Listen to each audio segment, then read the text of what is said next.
A gun in the hands of law-abiding citizens is not a threat to society at large.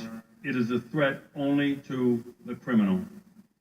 This document, the Constitution of the United States, means everything to me, and it should mean everything to you.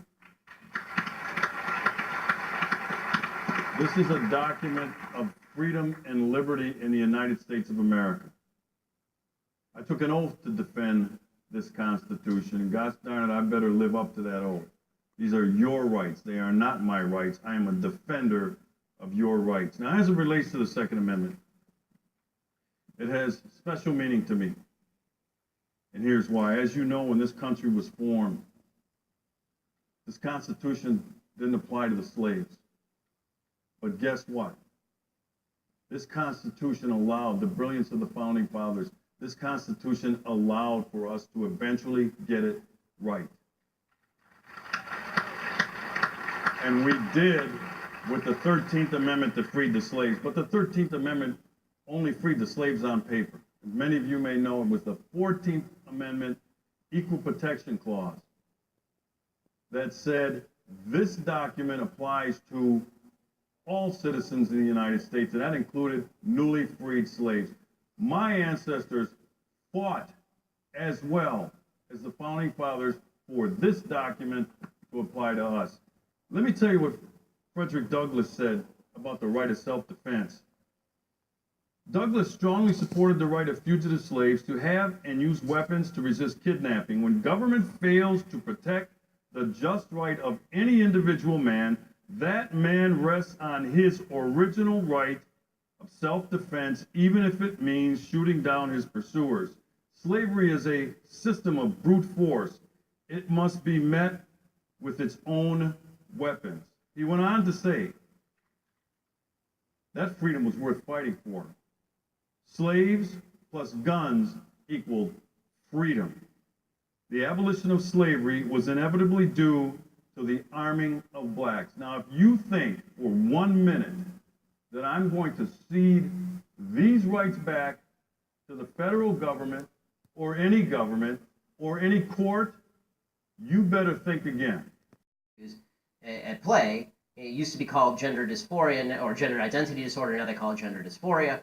The idea that sex or gender are malleable is not true.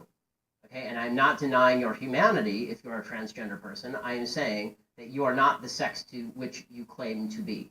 You're still a human being, and you're a human being with an issue that I wish you Godspeed in dealing with in whatever way you see fit. But if you are going to dictate to me that I'm supposed to pretend that men are women and women are men, no. My answer is no. I'm not going to modify basic biology because it threatens your subjective sense of what you are.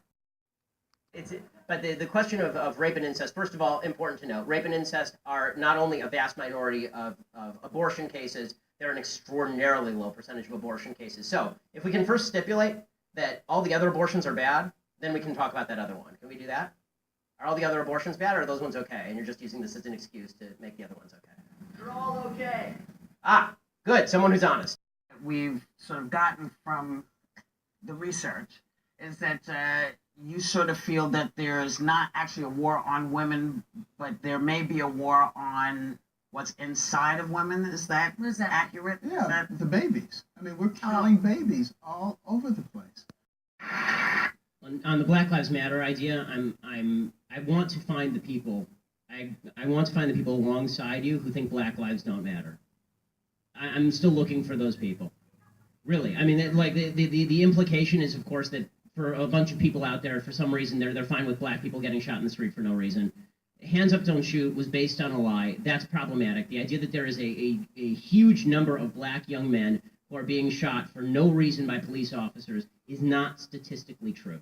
It's just not statistically true. The fact is that according to statistical studies at John Jay College, if you are a white man in a similar confrontation with police, you have a better chance of being shot by police than if you are a young black man.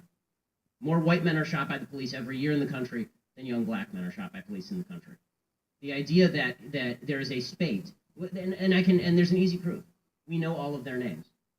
We know all of their names. When there are 30 million black men in America.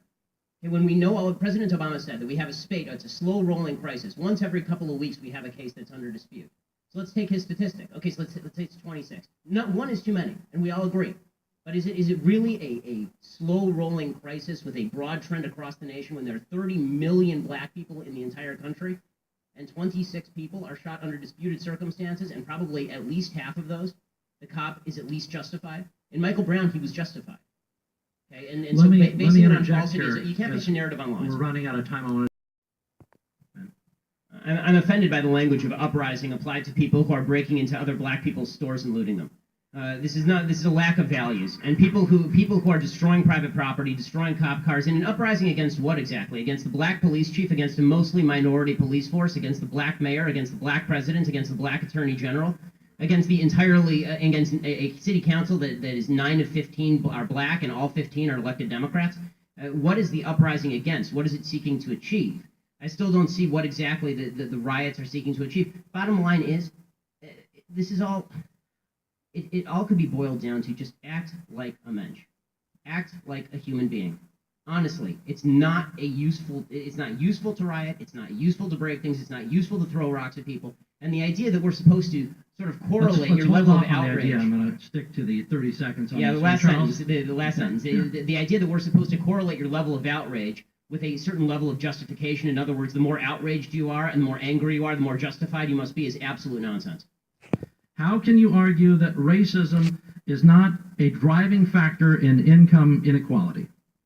Because it has nothing to do with race and everything to do with culture. And when you have a culture that doesn't, you know what? Explain to me. You explain to me why black kids aren't graduating high school. Explain that one to me.